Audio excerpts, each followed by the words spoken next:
Hello students, welcome to physics quantum classes. इस video में doctor S C Verma का book concepts of physics part 1 का chapter 11 gravitation का exercises problems 1 to 5 का solutions किया जाएगा, जो इस चैप्टर का प्रीवियस वीडियो पार्ट 1 से शॉर्टर ड्यूरेशन का होगा, जिसे कम समय में वॉच किया जा सकता है। यह video class 11 physics, IIT JEE, neat and other +2 level के इंट्रेंसेस के लिए हेल्पफुल होगा। Problem 1 is 2 spherical balls of mass 10 kg each are placed 10 cm apart. Find the gravitational force of attraction between them. इस प्रॉब्लम में 2 spherical balls हैं, जिनमें each का मास, प्रत्येक का मास 10 kg है। सपोज किया जाए 2 बॉल्स हैं, ए एंड बी, दोनों आइडेंटिकल बॉल्स हैं, ईच का मास 10 kg है एंड बोथ बॉल्स के बीच, दोनों बॉल्स के बीच का सेपरेशन 10 cm है। तो दोनों बॉल्स के बीच में ग्रेविटेशनल फोर्स ऑफ अट्रैक्शन को फाइंड करना है, कैलकुलेट करना है। Now we have to solve it. Given m1 equals to m2, that is masses of 2 balls are equal, that is 10 kg, and separation between 2 balls is r equals to 10 cm equals to 10 by 100 meter equals to 1 by 10 meter, that is 0.1 meter, or 1 into 10 to power minus 1 into 10 to power minus 1 meter, that is 0.1 meter or 1 into 10 to the power minus 1 meter. Each ball दूसरे ball को अपनी ओर attract करेगा, उस पर gravitation force act करेगा, जिसका magnitude same होगा but direction opposite होगा। तो बोथ बॉल्स के बीच में जो ग्रेविटेशन फोर्स होगा ईच बॉल के द्वारा दूसरे बॉल पर, अनदर बॉल पर, उस ग्रेविटेशन फोर्स का मैग्नीट्यूड कैलकुलेट करना है। तो gravitation force of attraction, say gravitation force of attraction between 2 balls is capital F.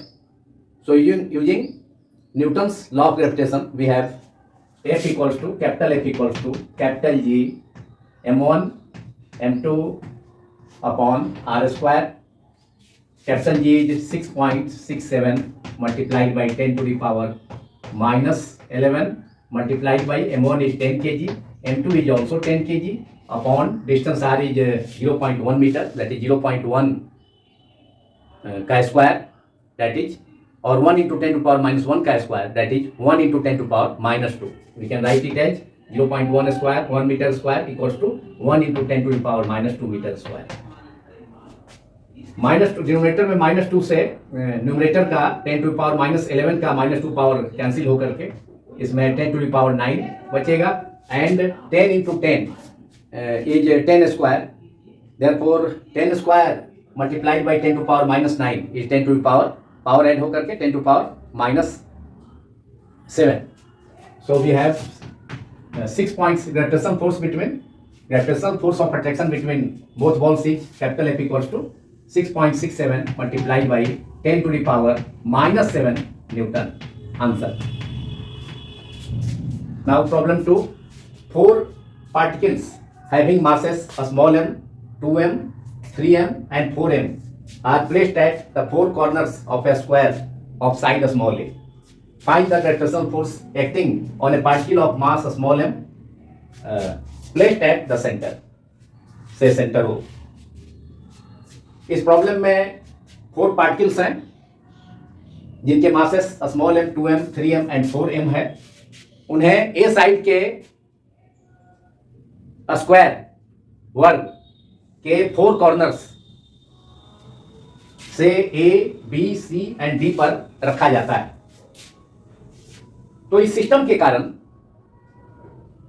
4 particles के सिस्टम के कारण, स्क्वायर के सेंटर पर स्मॉल एम मास अगर रखा जाए तो उस पर कितना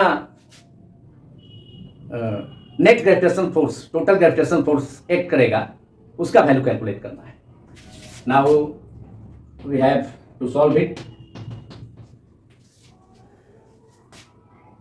length of each side of the square AB equal to BC equals to CD equal to AD equals to a small a. Therefore, length of each diagonal, that is length of two diagonals of the square is AC equals to BD equals to A root 2 using Pythagoras theorem. So, length of two diagonals of the square AC equals to BD equals to A root 2. Therefore, distance AO square के किसी corner से square के centre का distance equal होगा, जो कि length of diagonal का half होगा. So AO equals to BO equals to CO equals to DO equal to A root 2 upon 2, that is A upon root 2. Therefore, AO equals to BO equals to CO equals to DO. Square के किसी भी corner से square के centre का distance, वह distance इस diagonal के length का हाफ हो जाएगा. A root 2 upon 2, A root 2 upon 2, that is A upon root 2. Now, using Newton's law of gravitation, force acting on the particle of mass small m kept at the center of the square due to the first particle of mass small m placed at the corner A of the square is given by, say it as FOA or F1. So F1 is equals to capital G multiplied by a small m into a small m. A particle पर ए corner पर, square के corner पर जो particle है उसका मास, first particle का मास small m है, जबकि स्क्वायर के सेंटर पर पार्टिकल का मास स्मॉल m है. So capital G multiplied by small m into a small m upon distance AO square, that is AO distance is A upon root 2. So it is A upon root 2 square, that is GM square, small m into small m square upon A square multiplied by A square, A by root 2 square है, that is A square by 2 हो जाएगा, 2 पर numerator में multiply हो जाएगा. So it is 2GM square upon A square. Suppose it is equation number 1. And direction of this force, that is F1, will along O2A. Square से centre की ओर, centre से square का सेंटर से यहाँ पर कि स्मॉल m पार्टिकल सिचुएटेड है, उससे कॉर्नर ए पर जो फर्स्ट पार्टिकल है स्मॉल m, उस पार्टिकल की ओर इस ग्रेविटेशन फोर्स का डायरेक्शन होगा, that is along OA. Now we have to find F2, that is gravitation force acting by mass, second particle of mass 2m placed at the corner B of the square on the particle of mass small m placed at the center of the square is given by FOB or F2. F2 equals to capital G multiplied by B corner पर जो मास है 2m मास है, multiplied by centre, square के centre पर मास small m है, upon again it is A by root 2, BO distance भी A by root 2 square, A by root 2 square, that is root 2 square, A by root 2 square, that is A square by 2, A square by 2 पर जाकर multiply हो जाएगा, और numerator में 2m into m है, that is 2m square multiply by 2, that is 4m square, that is 4GM square upon A square. Suppose it is equation number 2. Direction of this force will be along OB. इस force का direction, F2 का direction किधर होगा? O से B की ओर along होगा, जिसे डायग्राम में, इस फिगर में, डायग्राम में इंडिकेट किया जा सकता है. So along OB, F2 का जो डायरेक्शन होगा along OB. Similarly, force acting, gravitational force acting on mass small m kept at the center O of the square due to the third particle of mass 3m placed at the corner C of the square is given by F3 or FOC. F3 equals to F3 is equal to capital G multiplied by 3m multiplied by m upon CO square, that is A by root 2 का square. फिर root 2 का square 2 होगा, वह numerator में चला जाएगा, 2 से multiply हो जाएगा, तो capital G into 3m into m multiplied by 2, that is 6m. So it is finally capital G multiplied by 6 gm square upon a square, and say it is equation number 3, and direction of this force will be along O to C. O से C के along जो direction होगा वह F3 का direction होगा, force gravitation force F3 का along OC. F1 and F3 एक दूसरे के अपोजिट है, इसका भी रिजल्टेंट हम मालूम कर लेंगे, जिसका डायरेक्शन 3m मास के पार्टिकल के अलॉन्ग होगा, दैट इज अलॉन्ग OC होगा और अलॉन्ग AC ही होगा, F1 एंड F3 का रिजल्टेंट. लेकिन उसके पहले हमें F4 कैलकुलेट करना है, that is gravitation force acting on mass small m kept at the centre of the square due to the particle 4m, due to the particle of mass 4m placed at corner D of the square. Last में हमें corner square का corner D पर 4m मास के द्वारा square के centre पर small m मास पर gravitation force का मैग्नीट्यूड मालूम करना है. उसके बाद हम F2 एंड जो कि F4 होगा, और F4 का डायरेक्शन किधर होगा, वह डायरेक्शन O से D के अलॉन्ग होगा, 4m मास के पार्टिकल की ओर होगा. उसके बाद हम लोग F1 F3 का रिजल्टेंट एंड F2 और F4 का रिजल्टेंट मालूम कर total force net force square के सेंटर O पर रखे गए पार्टिकल स्मॉल m मास का पार्टिकल पर कैलकुलेट कर सकेंगे. सो F4 that is gravitation force acting on particle on the particle of mass small m kept at the center O of the square due to the particle of mass 4m kept at the corner D of the square is F4D or F4. So F4 is given by capital G multiplied by 4m multiplied by small m जो square के centre पर mass है, upon distance D square that is again a/√2 square. a/√2 square is a square upon 2 पर numerator में multiply हो जाएगा. So we have 2 multiplied by capital G 4m square that is 2 into 4 8 G capital G m square upon a square. Suppose it is equation number 4, and direction of this force F4 और F4D will be along O to D, 4m particle की तरफ, 4m मास के particle की ओर इस force का direction होगा F4 का along OD. अब इस डायग्राम में, इस फिगर में देखा जा सकता है कि F1 एंड F3 एक दूसरे के अपोजिट हैं, इसलिए दोनों का जो रिजल्टेंट होगा वह F3 माइनस F1 के इक्वल होगा, एंड डायरेक्शन 3m मास की ओर होगा, क्योंकि 3m मास हेवियर है स्मॉल m मास से. उसी ढंग से F2 एंड F4 में से F2 एंड F4 भी एक दूसरे के जस्ट अपोजिट हैं, इसलिए जो रिजल्टेंट फोर्स होगा F4 एंड F2 का, वह भी दोनों का डिफरेंस होगा F4 माइनस F2, क्योंकि 4m मास 2m मास से हेवियर है, इसलिए जो डायरेक्शन होगा इस रिजल्टेंट फोर्स का F2 और F4 का, वह भी 4m मास की ओर होगा. So now the resultant gravitation force of F2, F1 and F3. So resultant gravitational force of F1 and F3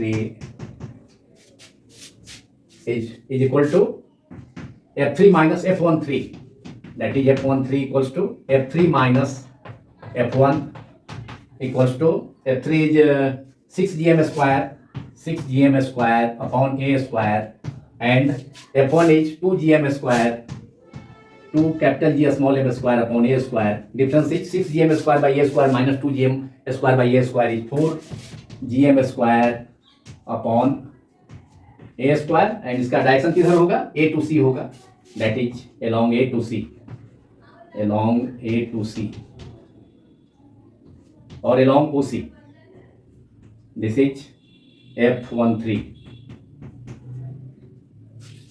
and similarly the resultant of gravitation force F4 and F2 is F24. Resultant of resultant gravitation force of F2 and F4. Resultant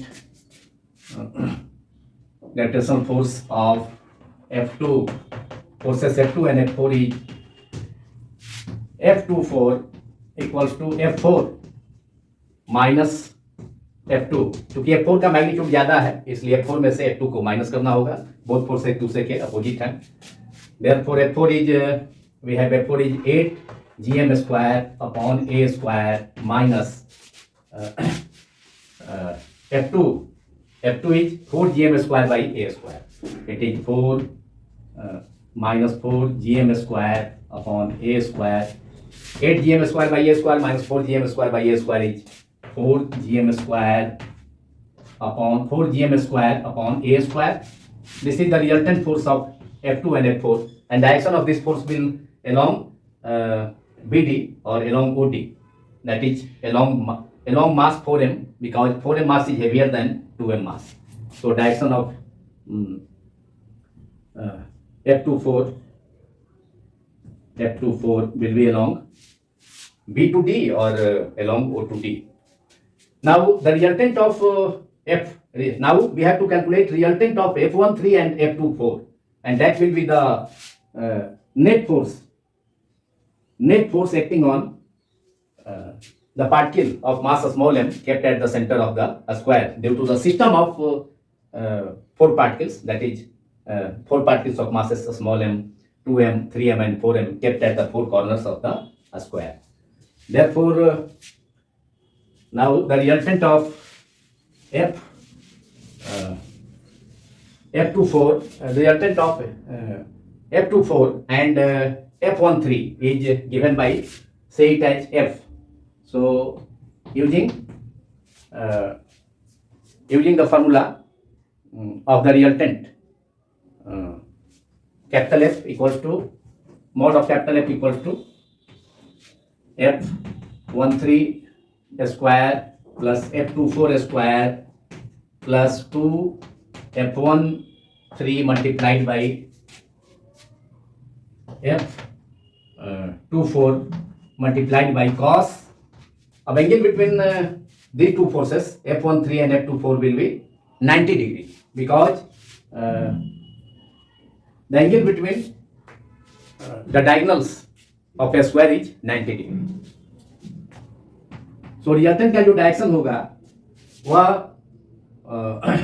वह OC and OD के बिसेक्टर की ओर होगा, that is along OQ,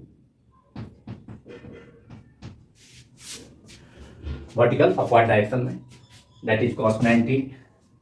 Angle between F24 resultant of F2 and F4 and resultant of F13, that is resultant of F1 forces F1 and F3 is 90 degree.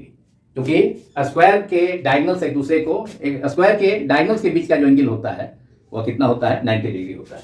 Therefore we have root under F13 square is G capital G M square 4 G capital G M square upon A square का square plus F24 is again 4 F24 is again it is 4 GM square by A square.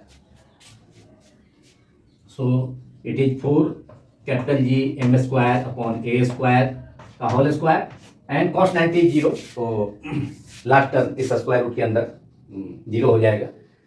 तो यह formula हमने parallelogram law of vector addition का resultant force के लिए उसका use किया. Capital F equal to root under F13 square plus F24 square plus 2F13 into F24 cos 90. और 2 vectors A vector and B vector के case में जो resultant हम पैरेललोग्राम लॉ से कैलकुलेट करते हैं मैग्नीट्यूड का, तो mod of r square equal to root under mod of a square plus mod of b square plus 2 mod of a mod of b cos theta. Now it is 4 gm square upon a square का whole square plus square root है. Now we have square root under 4 gm square upon a square का whole square plus 4 gm square upon ए square का whole square. तो 4 GM square by A square का whole square को common कर लेंगे square root के बाहर, तो 4 GM स्क्वायर अपॉन ए स्क्वायर स्क्वायर रूट के बाहर आ जाएगा. सो 4 GM square upon A square is out of the square root, and inside the square root it is 1 plus 1, and square root 1 plus 1 is root under 2. So final answer is 4 root 2 capital G m square upon a square. Answer. This is the resultant force, capital F, acting on the particle of mass small m kept at the center of a square due to the system of 4 particles. Problem 3. 3 equal masses small m are placed at the 3 corners of an equilateral triangle of side small a. Find the force exerted by this system on another particle of mass small m placed at part A, the midpoint of a side, and part B at the center or centroid of the equilateral triangle. 3 equal masses है, प्रत्येक का मास small m है, जिसे किसी equilateral triangle जिसका side small a है उसके 3 corners से A, B एंड C पर रखा जाता है. 3 मासेस किसी इक्विलेटरल ट्रायंगल जिसका साइड स्मॉल a है उसके 3 कॉर्नर्स से A, B एंड C पर रखे जाते हैं. तो इस सिस्टम के कारण पार्ट ए में, इस प्रॉब्लम का पार्ट ए में इस सिस्टम के कारण, दैट इज ऑल 3 मासेस के कारण, जिसे इक्विलेटरल ट्रायंगल के 3 कॉर्नर्स पर रखे जाते हैं, तो उसके कारण यह तीनों मासेस मिलकर के एक सिस्टम का फॉर्मेशन करता है. तो इसके कारण पार्ट ए में किसी एक साइड के सेंटर, सपोज किया जाए साइड BC का सेंटर D पर स्मॉल m मास रखा जाता है. तो उस स्मॉल m मास पर इस सिस्टम के कारण 3 मासेस के कारण कितना रिजल्टेंट फोर्स एक्ट करेगा, इसे कैलकुलेट करना है. जबकि पार्ट बी में इस ट्रायंगल के, इस इक्विलेटरल ट्रायंगल के सेंटर पर और सेंट्रॉइड पर, से सेंट्रॉइड O है, तो वहां पर स्मॉल m मास रखा जाता है. तो उस पर कितना इस सिस्टम के कारण, मतलब इक्विलेटरल ट्रायंगल के 3 कॉर्नर्स पर 3 मासेस, इसका 3 इक्वल मासेस, इसका वैल्यू स्मॉल m है, तो उसके कारण मतलब इस सिस्टम के कारण पार्ट बी में इक्विलेटरल ट्रायंगल के सेंटर पर रखे जाने वाले मास स्मॉल m पर कितना रिजल्टेंट फोर्स एक्ट करेगा, ग्रेविटेशनल फोर्स एक्ट करेगा, उसे कैलकुलेट करना है, जिसे फिगर 2 में रिप्रेजेंट किया गया है. एंड फर्स्ट सिचुएशन को, पार्ट ए का सिचुएशन को फिगर 1 में रिप्रेजेंट किया गया है. Now we know that length of the median of an equilateral triangle से AD is root under 3/2a. This length AD is that is length of medium is length of a median is root under 3/2 into a, that is root under 3/2 into side. So using Newton's law of gravitation, we have to find the magnitude of gravitational force acting on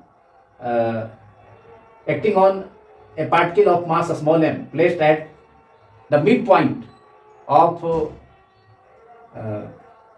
a side, say side BC of the equilateral triangle ABC. So solution of part A is gravitational force acting on mass small m placed at the midpoint D of side BC due to mass small m placed at the corner A of the equilateral triangle is given by FDA or F1. It is F1, and direction of this force is along D to A, along the vertex A of the triangle. तो triangle, equilateral triangle का corner A पर मास small m के कारण उस corner के just opposite side BC का mid point D पर रखे गए मास स्मॉल m पर ग्रेविटेशनल फोर्स का मैग्नीट्यूड कितना होगा? कैपिटल G स्मॉल m, एक कॉर्नर पर मास स्मॉल m है, एंड सेंटर D पर, साइड BC के सेंटर D पर हमने साइड BC को चूज किया है, जिसका मिड पॉइंट D है, वहां पर स्मॉल m मास रखा गया है, वहां पर भी मास स्मॉल m है. तो capital G small m into small m upon AD square, and length of medium is length of a median of an equilateral triangle is root under 3/2a. So we know that length of the medium AD equals to root under 3 by 2 multiplied by side of rectangle is a small a. So FDA और F1 equilateral triangle के corner A पर small M mass के कारण side BC के centre D पर रखे गए mass small m पर ग्रेविटेशनल फोर्स का मैग्नीट्यूड FDA और F1 equal to capital G small m multiplied by small m upon AD square that is root under 3 by 2a small a का square equals to 2 square is 4, numerator में 2 square है 4 हो जाएगा, root 3 का square 3 square तो 4 ऊपर चला जाएगा न्यूमरेटर में जाकर मल्टीप्लाई हो जाएगा तो 4 into G capital G small m into small m that is GM square that is 4G capital G small m square upon 3a square. Suppose it is equation number 1 and direction of this force F1 or FDA is along D to A, along the vertex A or along the mass small m kept at the vertex A of the equilateral triangle. So direction of this force is along D to A. Now force acting on mass small m kept at the midpoint D of side BC due to mass small m kept at the second corner say capital B of the equilateral triangle is given by it is FDB or F2 equals to capital G small m multiplied by a small m upon BD square upon BD square. BD is A by 2 square. A by 2 square that is 2 square is 4 numerator में चला जाएगा तो 4 multiplied by G capital G small m square upon A square. Suppose it is equation number 2 and direction of this force is along B, along D to B, along the vertex B of the equilateral triangle where a small m mass is situated. Along direction of this force is along DB, D to B, and gravitational force acting on mass small m placed at the center D of the side BC of the equilateral triangle due to mass small m at the third corner or third vertex of the equilateral triangle. Say that vertex is C is capital G small m multiplied by a small m upon CD square which is A by 2 square. So last में equilateral triangle का third corner सी पर रखा गया मास small m के कारण side BC के mid point D पर रखा गया मास स्मॉल m पर क्रियाशील एक्ट करने वाला ग्रेविटेशनल फोर्स का मैग्नीट्यूड जिसका डायरेक्शन C की तरफ होगा, कॉर्नर C की तरफ होगा, C पर रखे गए मास m की तरफ होगा along DC that is from D to C. उसका मैग्नीट्यूड कितना हो जाएगा FDC और F3 equals to capital G multiplied by small m into small m upon CD square. CD distance कितना है A बाई 2 हो जाएगा क्योंकि BC साइड का लेंथ कितना है, इस साइड का लेंथ इक्विलेटरल ट्रायंगल का स्मॉल m है और जो मीडियम है वह क्या है परपेंडिकुलर बिसेक्टर के रूप में है यहाँ पर BC साइड के लिए. इसलिए यह BC साइड को दो पार्ट में डिवाइड कर देगा that is A by 2 and A by 2 that is B to D distance BD is A by 2 and CD is also A by 2. So it is A by 2 square equals to again it is 4GM square upon A square. Suppose it is equation 3 but direction of this force is opposite to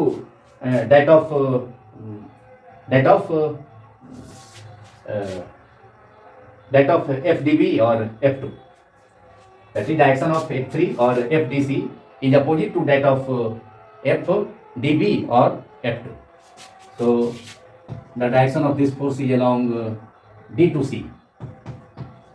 vertex C की ओर होगा जहाँ पर मास small m situated है. Both it is clear that force F2 and F3 both are equal in magnitude and oppositely directed, so they will cancel each other. So F2 and F3 will cancel each other. दोनों का magnitude same है, direction क्या है, opposite है. Therefore F2 is equal to F3. F2 is equal to minus F3. Direction opposite है लेकिन magnitude दोनों का क्या है, इक्वल. इससे दोनों एक दूसरे को क्या कर देंगे, कैंसिल कर देंगे. Therefore only force the only force that will experienced by mass small m kept at the center D of side BC is gravitational force due to mass small m kept at the vertex A of the equilateral triangle. इसलिए केवल equilateral triangle के corner A पर रखा गया mass small M के कारण ही उसका opposite side BC के मिड पॉइंट डी पर रखा गया मास स्मॉल एम पर ग्रेविटेशनल फोर्स एक्ट करेगा, केवल उसी के कारण. बाकी बी कॉर्नर पर रखे गए मास के कारण gravitational force and C corner पर रखा गया मास स्मॉल एम के कारण जो ग्रेविटेशनल फोर्स काम करेगा सेंटर डी पर रखे गए, साइड बीसी के सेंटर डी पर रखे गए मास स्मॉल एम पर, वह एक दूसरे को बैलेंस कैंसिल कर देगा क्योंकि दोनों का डायरेक्शन, दोनों का मैग्नीट्यूड सेम है, डायरेक्शन अपोजिट है. So resultant force acting on mass small m placed at side D, placed at the midpoint D of side BC due to mass small m kept at the vertex A of the equilateral triangle is. तो corner A पर, equilateral triangle के corner A पर रखा गया मास m के कारण ही केवल net force act करेगा बीसी साइड के कॉर्नर ए के अपोजिट साइड बीसी का सेंटर डी पर रखे गए मास m पर. Therefore the reactant force F is only equal to F1 equals to 4 by 3 G, capital G, a small m square upon 3a square. Capital G just is gravitational constant and a small a is the side of the equilateral triangle. And the direction of this force will be along D2a. Vertex ए की ओर होगा, ए पर जो मास रखा गया है small M उसकी ओर होगा. The direction of this resultant force will along D2a, that is along the mass small m kept at the vertex A of the equilateral triangle, that is along DA. Answer. So resultant force acting on mass small m placed at the midpoint say D of a side BC of the equilateral triangle is F equals to F1 equals to 4 by 3 capital G a small m square upon 3a square. केवल equilateral triangle के corner ए और vertex ए पर रखे गए mass small M के कारण ही net force experience होगा उसके जस्ट अपोजिट साइड बीसी के सेंटर डी पर रखे गए मास स्मॉल एम पर.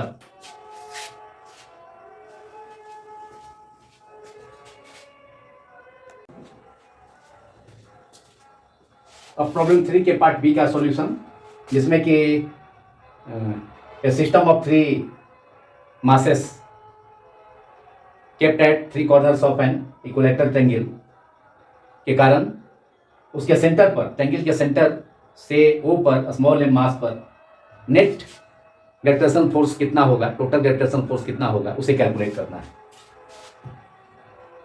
तो अब इक्विलेटरल ट्रायंगल के ईच कॉर्नर से सेंटर का distance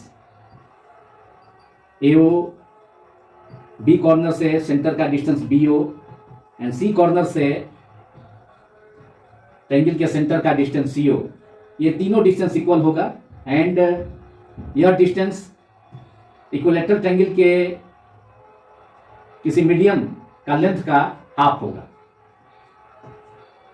that is we have AO equilateral triangle के वर्टेक्स और कॉर्नर ए से सेंटर ट्रायंगल, इक्विलेटरल ट्रायंगल के सेंटर का distance AO equals to BO और फिर बी कॉर्नर से सेंटर का distance O BO and in last triangle का centre third corner C, triangle का इक्विलेटरल ट्रायंगल का थर्ड कॉर्नर C से ट्रायंगल के सेंटर और सेंट्रॉइड का डिस्टेंस CO, यह भी इक्वल होगा equals to half of the length of a median of equilateral triangle.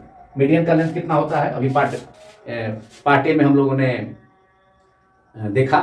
Median का length AD equal to √3/2a. तो कॉर्नर ए से किसी ट्रायंगल के किसी कॉर्नर A, B और C से सेंटर का डिस्टेंस क्या होगा, मीडियन, ईच मीडियन का लेंथ का हाफ हो जाएगा, that is root under 3/2a upon 2, that is root under 3/4a. So its distance is root under 3/4 into side length of side A. Now gravitational force, since length of AO, BO and CO is same, that is root 3/4 into A. Therefore magnitude of gravitational force acting on mass small m kept at the center O of the triangle, equilateral triangle, due to each masses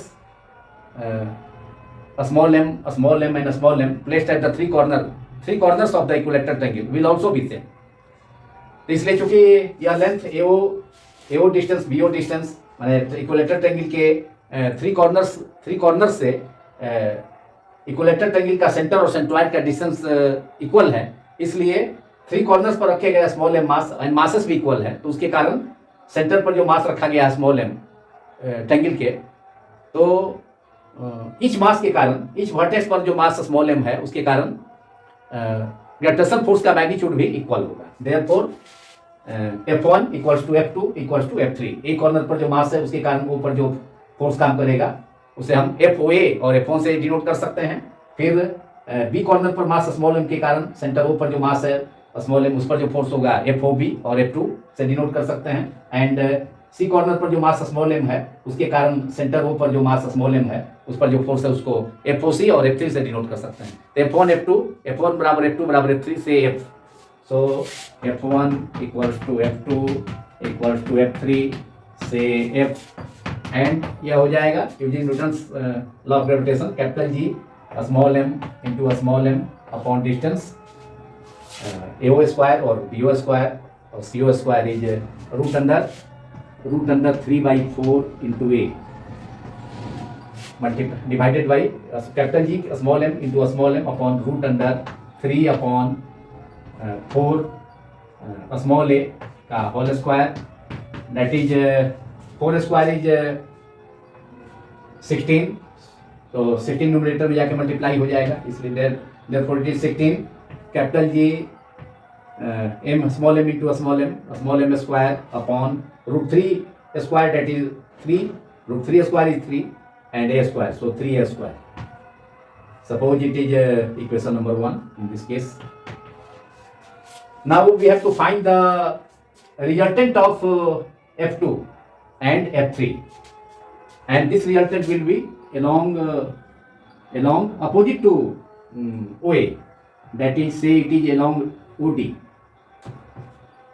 This is the center of the side BC of the equilateral triangle. So the resultant force of F2 and F3. F2 means gravitational force acting on mass small m placed at the center of the triangle due to mass small m kept at second corner B of the triangle, equilateral triangle, and F3 force acting on mass small m at the center of the equilateral triangle due to mass small m kept at the third corner C of the equilateral triangle. क्योंकि दोनों का जो direction है, मतलब F2 का and F3 का जो direction है वह corner B and corner C की ओर है, देयरफॉर रिजल्टेंट जो डायरेक्शन होगा दोनों फोर्स का, क्योंकि फोर्सेस तो इक्वल है, F1 equal to F2 equal to F3 से इट इज F. तो F एंड F का रिजल्टेंट जो होगा वह होगा किसके अलोंग, ये मीडियन का जो लेंथ है मतलब OD के अलोंग होगा या AD के अलोंग होगा, दैट इज OD के अलोंग होगा. ये रिजल्टेंट जो डायरेक्शन होगा वह O से D की ओर होगा. सो resultant force F2 and F3 का F23 equals to, again using the formula of vector addition, F23 equals to root under F2 square plus F3 square upon plus 2 F2 into F3 into cos. अब दोनों के बीच का angle कितना हो जाएगा, F2 and F3 के बीच का जो एंगल होगा वो एंगल हो जाएगा इक्विलेटरल ट्रायंगल में 120 डिग्री. F2 एंड F3 जो कि F के इक्वल है उसका एंगल कितना हो जाएगा, उन दोनों फोर्सेस के बीच का एंगल कितना हो जाएगा 120 डिग्री. इक्विलेटरल ट्रायंगल है So therefore F23 that is resultant of F2 forces F2 and F3 F23 equals to F1 square plus F2 square plus 2 upon F2 cos 120. So F2 is F square plus F3 is also equal to F square. F का value हमने obtain किया है 16 GM square capital G small m square upon 3a square. So F square F2 square that is F square plus F3 square F square plus 2 F1 F2 into F3 that is F into F multiplied by cos 120 degree. Cos 120 degree is minus half, so it is root under F square plus F square, and cos 120 is equal to minus half, so it is minus half to minus half का जो denominator में 2 है वह numerator में 2 से cancel हो जाएगा. So it is minus F into F that is F square. cos 120 degree minus half, आगे प्लस है तो प्लस माइनस माइनस हो जाएगा, एंड 2 आगे में है मल्टीप्लाई, तो उससे -1/2 का 2 जो है डिनोमिनेटर में कैंसिल हो जाएगा न्यूमरेटर में, जो थर्ड टर्म में 2 से, तो केवल हमारा बचेगा f into F that is minus F square and plus F square will cancel out. Therefore resultant force F23 का जो रिजल्टेंट होगा F2 एंड F3 फोर्स का वो F आ गया. F का मतलब है 16 G capital G small m square upon 3a square हो गया. Suppose it is equation number 2 in this case. Now force F1 whose magnitude is also equal to F is acting along OA which is opposite to that of the resultant of F2 and F3 that is F23. F23 का direction इधर है नीचे की ओर OD के long, जो कि OA के just opposite है. देयरफॉर एंड OA के लॉन्ग जो फोर्स है इक्विलेटरल ट्रायंगल का कॉर्नर ए पर मास स्मॉल m के कारण उसका डायरेक्शन O से A की तरफ, मतलब वर्टेक्स A की ओर है, कॉर्नर A की तरफ है, तो उसका मैग्नीट्यूड F1 है. F1 का मैग्नीट्यूड भी उतना ही है 16 GM square upon 3a square, and F23 मतलब F2 forces F2 and F3 का रिजल्टेंट का जो डायरेक्शन OD के लॉन्ग है जो कि F1 के जस्ट अपोजिट है, उसका भी मैग्नीट्यूड हमने कैलकुलेट किया कितना, F23 equal to F16 GM square upon 3a square. Therefore net force acting on mass small m kept at the center O of the equilateral triangle is therefore net or resultant force, gravitational force acting on net gravitational force acting on mass small m at the center or centroid O of the system of placed at the center O of the triangle, of the equilateral triangle due to system of 3 masses placed at 3 corners of the equilateral triangle, due to the system of masses, that is 3 masses, a small m and a small m kept at 3 corners of the equilateral triangle, is equal to F1, that is F1 minus F23. F1 minus F23. Magnitude of F1 is also F minus F23 is also F. दोनों का value 16 GM square upon 3a square. So F minus F that is 16 GM square upon 3a square minus 16 GM square by 3a square, that is 0. Therefore net force acting on the particle of mass small m placed at the center of the equilateral triangle due to system of 3 masses kept at the 3 corners of the equilateral triangle is 0. इसलिए that is triangle के centre पर O पर रखा गया मास small m पर, equilateral triangle के 3 corners पर रखे गए identical masses small m and small m, that is system of masses के कारण नेट फोर्स रिजल्टेंट फोर्स 0 होगा.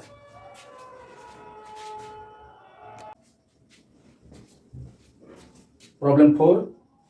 3 uniform spheres each having a mass capital M and radius small a are kept in such a way that each sphere touches the other two. find the magnitude of the gravitational force on any of the spheres due to the other two. 3 uniform spheres हैं जिनमें each का मास, प्रत्येक का मास capital M है and radius small ए है. ये तीनों spheres इस ढंग से रखे जाते हैं कि प्रत्येक स्फेयर, ईच स्फेयर बचे हुए 2 स्फेयर्स को टच करता है. तो किसी एक स्फेयर पर रिमेनिंग 2 स्फेयर्स के कारण ग्रेविटेशनल फोर्स कितना होगा उसे कैलकुलेट करना है. Now we have to solve it. Suppose 3 uniform spheres are capital A, capital B and capital C, each having mass capital M and radius small a. ये तीनों spheres इस ढंग से एक दूसरे के टच में हैं जिससे कि प्रत्येक sphere remaining 2 spheres B and C के टच में, जिसे इस डायग्राम में रिप्रेजेंट किया गया है. तो किसी एक स्फेयर, सपोज किया जाए ए पर, रिमेनिंग 2 स्फेयर्स बी एंड सी, जो कि जिसके टच में स्फेयर ए है, तो इस स्फेयर ए पर remaining 2 spheres B and C के कारण कितना net force, resultant force act करेगा, इसे कैलकुलेट करना है.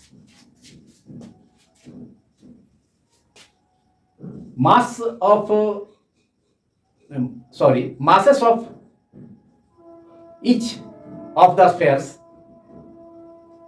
will be supposed to lie at their centers और सेंटर ऑफ मास. प्रत्येक स्फेयर के मास को उसके सेंटर ऑफ मास पर सिचुएटेड सपोज करना होगा. And distance between 2 spheres, any of 2 spheres, that is distance between sphere A and sphere B and sphere A and sphere C, will be distances between their centres. A sphere पर B sphere के कारण जो force act करेगा suppose करेंगे F2, and C sphere के कारण sphere ए पर, पहले स्फेयर पर जो फोर्स काम करेगा उसको F3 सपोज करेंगे. तो उनके बीच का जो डिस्टेंस होगा वह sphere A and sphere B के सेंटर के बीच का डिस्टेंस होगा, एंड फिर sphere A and sphere C के बीच का डिस्टेंस होगा. स्फेयर्स के केस में एनी 2 स्फेयर्स के केस में उनके बीच का डिस्टेंस, बोथ स्फेयर्स के सेंटर्स के बीच के डिस्टेंस, बोथ स्फेयर्स के सेंटर के बीच का डिस्टेंस होता है, सपोज किया जाता है. Now using Newton's law of gravitation, gravitational force acting on a sphere, से sphere A, due to second sphere B is F2 और FAB equals to capital G capital M multiplied by capital M. both spheres A and B का जो मास है वह इस case में equal है, capital M, and distance is A, radius A है sphere A का, एंड B का भी A है, तो A plus A that is 2A. दोनों के सेंटर्स के बीच, both spheres A and B के सेंटर्स के बीच का डिस्टेंस कितना होगा, 2A हो जाएगा. So it is 2A square, that is capital G M square upon 4A square. Suppose it is equation 1, and direction of this force will along the center O2, say O2 of a sphere B, that is along O1 to O2, along O1 O2. क्योंकि sphere A पर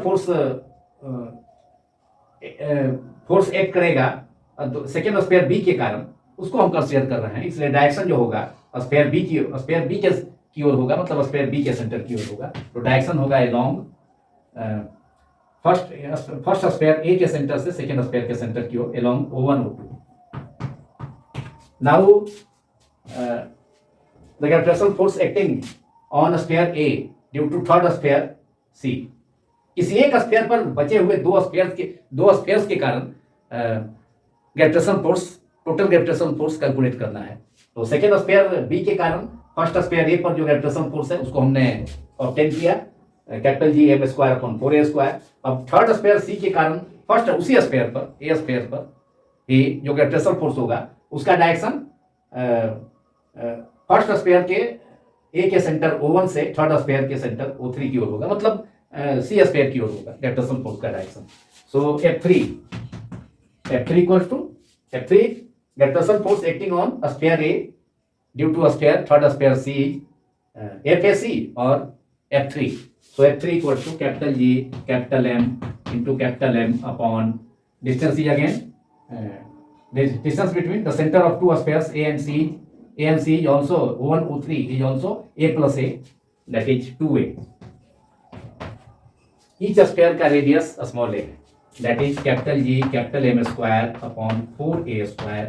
Suppose it is equation 2 and it is along direction of this force is along O1 O3, that is along the center of a sphere C from the center of a sphere A O1 O3. Now direction of this force is along O1 O3, therefore resultant of these two forces F2 and F3, that is F23 will be given by the law of vector addition using parallelogram law of vector addition, that is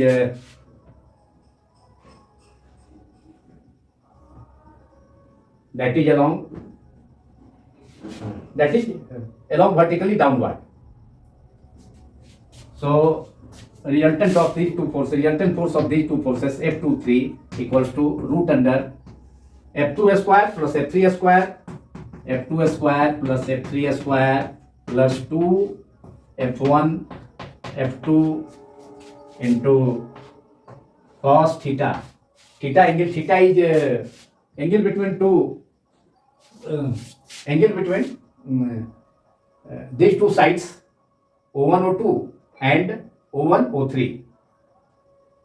If we join the centers of second sphere B, that is O2, and third sphere C, that is center O3, दोनों spheres के centres O2 and O3 को join कर रहे हैं, तो यह distance भी, इसका डिस्टेंस भी कितना हो जाएगा, A plus A, that is 2A हो जाएगा। इस प्रकार एक equilateral triangle O1 O2 O3 का फॉर्मेशन होगा एंड इक्विलेटरल ट्रायंगल के का जो सिंस इक्विलेटरल ट्रायंगल का इस साइड इक्वल लेंथ का होता है, तो यहाँ पर O1 O2 का भी length A plus A 2A होगा, O2 A3 का भी लेंथ A प्लस A 2 और 2A होगा, O1 O3 का भी length A plus A 2A होगा। इस प्रकार इक्विलेटरल ट्रायंगल फॉर्म का फॉर्मेशन हो गया और इक्विलेटरल ट्रायंगल में टू साइड्स के बीच का एंगल कितना होता है, 60 degree. Therefore O1 O2 side and O1 O3 side के बीच का एंगल कितना हो जाएगा, 60 डिग्री। O1 O2 के लॉन्ग जो है फोर्स F2 एक्ट कर रहा है एंड O1 O3 के लॉन्ग फोर्स F3 एक्ट कर रहा है, मतलब स्फीयर C के कारण स्फीयर A पर फोर्स F3 है, स्फीयर B के कारण स्फीयर A पर फोर्स F2 है। Therefore angle between these two forces F2 and F3 is it is 60 degree. F2 is given by gm square by 4a square, capital G capital M square by 4a square plus F3 is again capital G capital M square by 4a square, 4a square plus 2 multiplied by capital G capital M square upon 4a square multiplied by capital G capital M square upon 4a square multiplied by cos 60 degree, cos 60 is equal to 1 by 2, 1 by 2 से ये 2 third term के पहले जो 2 है वह cancel हो जाएगा। So it is again gm square F2 square that is gm square by 4a square का whole square plus F3 square that is F3 gm square by 4a square, तो इसका भी होल स्क्वायर होगा, plus 2 into gm square by 4a square into gm square by 4a square, F2 and F3 का जो value है magnitude है, तो यह दोनों सेम टर्म है, मल्टीप्लाई करने पर gm square by 4a square, gm square by 4a square का whole square and cos 60 half, तो हाफ से 2 जो टर्म है उसके थर्ड टर्म में जो टर्म 2 मल्टीप्लाई हुआ कैंसिल हो जाएगा। तो we will left with root under capital gm square upon 4a square whole square plus second term में भी वही है capital G capital M square by 4a square का whole square and plus third term में भी वही होगा plus capital G capital M square by 4a square का होल स्क्वायर। अगर हम capital G capital M square by 4a का whole square को को कॉमन कर लेते हैं स्क्वायर रूट से बाहर, तो स्क्वायर रूट के बाहर जी एम स्क्वायर बाई 4a आएगा, क्योंकि स्क्वायर से स्क्वायर रूट जो है न्यूट्रलाइज हो जाएगा। So we will left with we have capital G capital M square upon A square, common होकर के आ गया बाहर। अंदर में under bracket sorry under square root 1 + 1 G M square by A square under square root that is into square root 1 + 1 + 1। क्योंकि इस term में जी एम स्क्वायर अपॉन 4a का होल स्क्वायर था, उसे कॉमन करके बाहर किया गया, तो G M square by A square square root के बाहर आ गया, एंड स्क्वायर रूट के अंडर स्क्वायर रूट 1 + 1 + 1, तीनों टर्म के जगह पर 1 + 1 + 1 that is root under 1 + 1 + 1 is √3। So it is and denominator is denominator में 4 है, 4a square. So term is capital G M square by 4a square under bracket under square root 1 + 1 + 1 that is √3. So it is √3 multiplied by capital G capital M square upon 4a square, and this is the resultant force or net force acting on a sphere, say a sphere A, due to remaining two spheres B and C. So this is the result. F23 equals to √3 multiplied by GM square upon 4a square. This is the answer of this problem.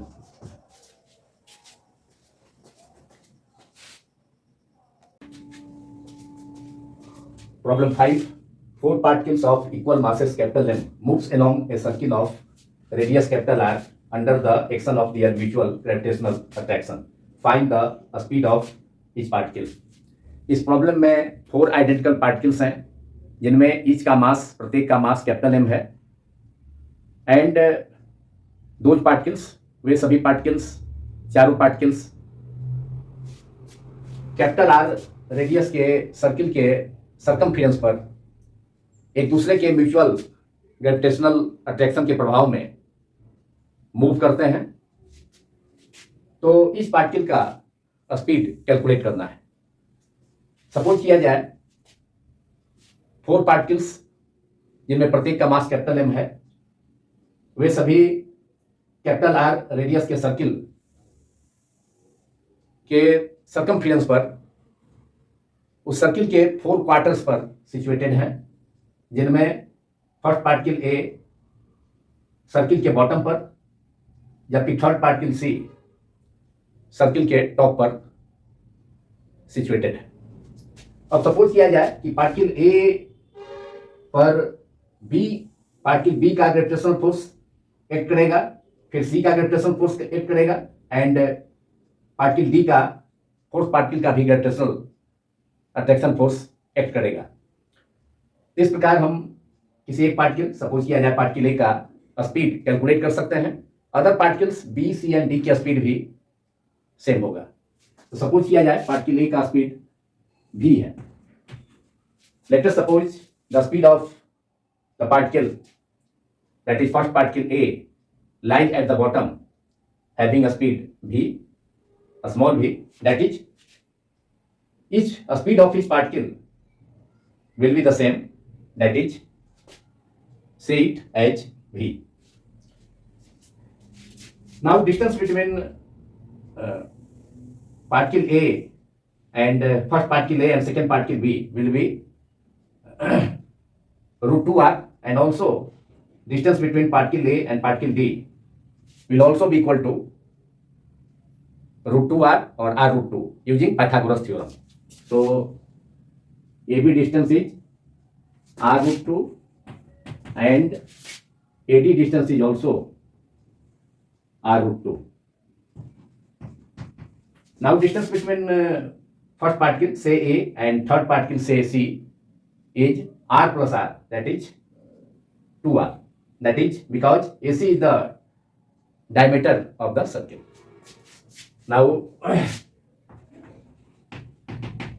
we have AB, distance AB equals to AD equals to r root 2, and distance A to C, particle A and particle C, AC, distance between two particles A and C, that is first particle and third particle, is r, capital R plus R, that is 2r. Because AC is the diameter of the circle. Now using Newton's law of gravitation,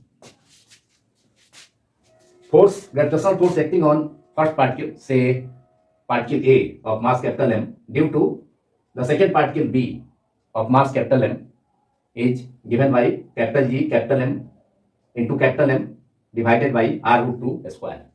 And suppose this force is FAB और F2, second particle के द्वारा first particle पर force act करता है, इसे F2 suppose कर सकते हैं, नहीं तो FAB, that is force acting on particle A due to particle B. So using Newton's law of gravitation we have FAB और F2 equals to capital G capital M multiplied by capital M upon r root 2 square, that is capital G capital M into capital M square upon root 2 square is 2r square. Suppose it is equation number 1. Similarly, force acting on particle A lies at the bottom of the circle due to the fourth particle D is given by FAD or F3. F4 fourth particle है, suppose किया हमने D को fourth particle suppose किया है, तो FAD और F4 equals to, again it is capital G capital M square upon 2r square, because this distance AD is also r root 2. So it is also GM square by 2r square. Suppose it is equation number 2. And now force acting on particle A, first particle A due to third particle C lies at the top of the circle, is given by F, A, C और F3. Third particle के द्वारा, C को हमने third particle support किया है, उसके द्वारा first particle A पर ग्रेविटेशनल फोर्स एक्ट करेगा, जिसका डायरेक्शन किधर होगा, A टू C के लॉन्ग होगा. AB का डायरेक्शन किधर होगा, FAB और F2 का डायरेक्शन किधर होगा, A से B के लॉन्ग होगा. फिर FAD का डायरेक्शन किधर होगा और F4 का डायरेक्शन किधर होगा, वह भी पार्टिकल A से पार्टिकल D की ओर होगा, that is along AD. And force acting on particle A due to particle C, that is FAC, और F3 का डायरेक्शन किधर होगा, वह A से C के लॉन्ग होगा. ये डायरेक्शन होगा F3 का. एंड F2 एंड F3 का भी, F2 एंड F4 का रिजल्टेंट भी, वह भी एक्ट करेगा किधर, वह भी F3 के लॉन्ग ही एक्ट करेगा, that is along AC act करेगा. तो वह जो रिजल्टेंट फोर्स होगा F2 का एंड F4 का, दैट इज F24, उसका भी डायरेक्शन जो होगा वह इसी के लॉन्ग होगा, मतलब A टू C के लॉन्ग ही होगा. तो therefore net force experienced by particle A due to remaining three particles will be equal to the sum of F3 plus resultant of F2 and F4, that is F24. दोनों का direction एक ही ओर है, मतलब A से C के long है. तो दोनों फोर्सेस, जो नेट फोर्स होगा पार्टिकल A पर, वह F3 प्लस F24, दोनों फोर्सेस माने F2 एंड F4 का resultant and F3 particle C के कारण पार्टिकल A पर जो फोर्स काम करेगा, दोनों ऐड हो जाएगा. वह फर्स्ट पार्टिकल A पर जो कि सर्किल के बॉटम पर लाई करता है, उस पर रिजल्टेंट फोर्स होगा, suppose it as F1.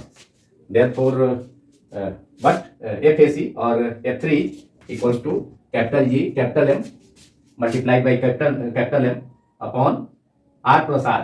AC distance is 2R, so it is GM square upon 2R का whole square, that is 4R square. Suppose it is equation number 3. and direction of this force is AC FAC और F3 is equal to A to C. ये direction A to C है. AB का जो direction FAB का जो direction है और F2 का जो डायरेक्शन है सेकेंड पार्टिकल के द्वारा फर्स्ट पार्टिकल पर, वह डायरेक्शन है A to B. And FAD और F4 पार्टिकल B के द्वारा पार्टिकल A पर जो फोर्स काम कर रहा है उसका डायरेक्शन किधर है? A to D है. A to D FAD का direction. Therefore, resultant force acting on the first particle A is given by, say it as F1. Resultant force acting on the first particle, say particle A lies at the bottom of the circle.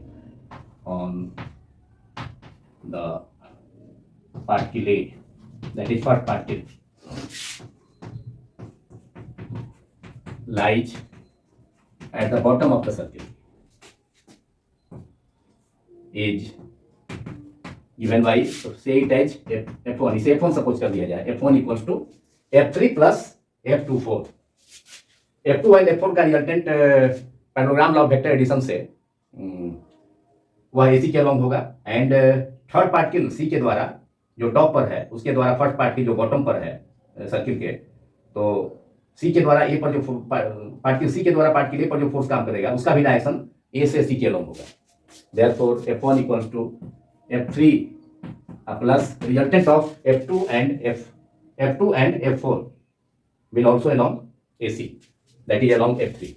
So F24. Now F3 is GM square, G capital M square upon 4R square plus, and F24 is using the parallelogram law of vector addition for resultant force. Resultant of F24 is F2 square plus F4 square plus 2F2 into F4 multiplied by cos theta. Angle between these two forces, that is FAB or F2 and FAD, that is F4, is 45 degree. This is 45 plus 45, that is 90 degree. 45 degree plus 45 degree. क्योंकि यह triangle AOD isosceles right angle triangle है, and फिर other side का जो triangle है AOB वह भी isosceles right angle triangle है. क्योंकि यहाँ ऊपर जो एंगल फॉर्म होगा वह सेंटर पर वह कितना होगा? 90 डिग्री. क्योंकि सर्किल के बोथ डायमीटर्स एक दूसरे को इंटरसेक्ट करते हैं, तो जो एंगल होगा AOD एंड BOD ईच क्या होगा? 90 होगा. इसलिए अदर टू एंगल्स ये 45 होगा. Angle ODA and angle OAD भी 45 हो जाएगा. इसलिए यह angle OAD 45 degree, and similarly in other isosceles right angle triangle OAB, यहाँ पर यह एंगल भी कितना होगा? सेंटर पर BOA equal to 90 degree. Therefore, this angle OBD is equal to 45 degree, and BOA जो रिमेनिंग एंगल होगा वह 180 minus 90 plus 45 degree, that is 45 degree. So angle between two forces F2 and F4 or FAB and FAD will equal to 45 plus 45, that is 90 degree. So it is cos 90. It is cos 90 degree. Now we have G capital M square by 4R square plus root under F2.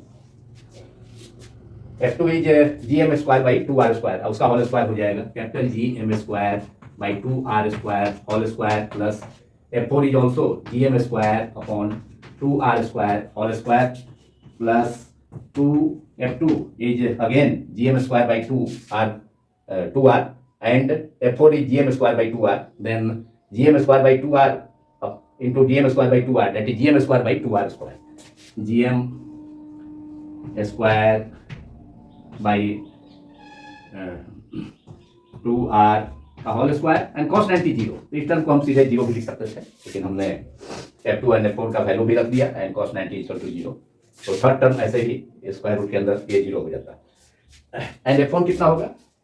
जो net resultant force है particle A पर, उसको हमने F1 suppose किया है, यह केवल net gravitational force, या जो नेट ग्रेविटेशनल फोर्स है पार्टिकल ए पर, फर्स्ट पार्टिकल ए पर, जो कि सर्किल के बॉटम पर है, तो यह net gravitational force particle A को सर्किल पर मूव करने के लिए सेंटीपीटल फोर्स प्रोवाइड करेगा। Therefore F1 that is net force, resultant force acting on particle A, for particle A is equal to centripetal force mv square by r, and v is the speed of the particle. V is the speed of particle A, but speed of each particle will be the same. And अब इस mv F1 का value mv square by r put करने से अब next two steps में solve करने पर हम v का वैल्यू ऑब्टेन कर सकते हैं स्पीड ऑफ इच पार्टिकल का। So now we have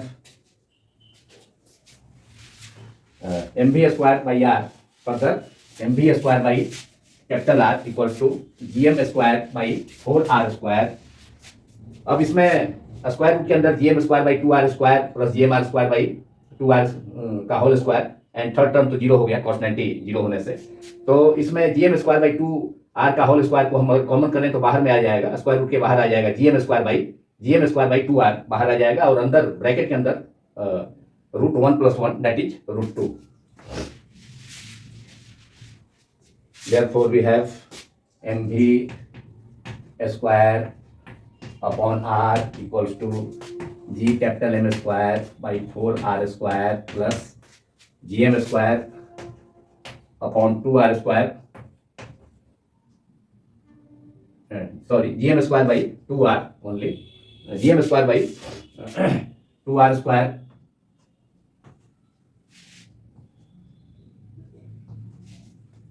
so it is gm square by 2r square root under multiplied by root under 1 plus 1, square root के अंदर 1 plus 1 दैट इज रूट 2।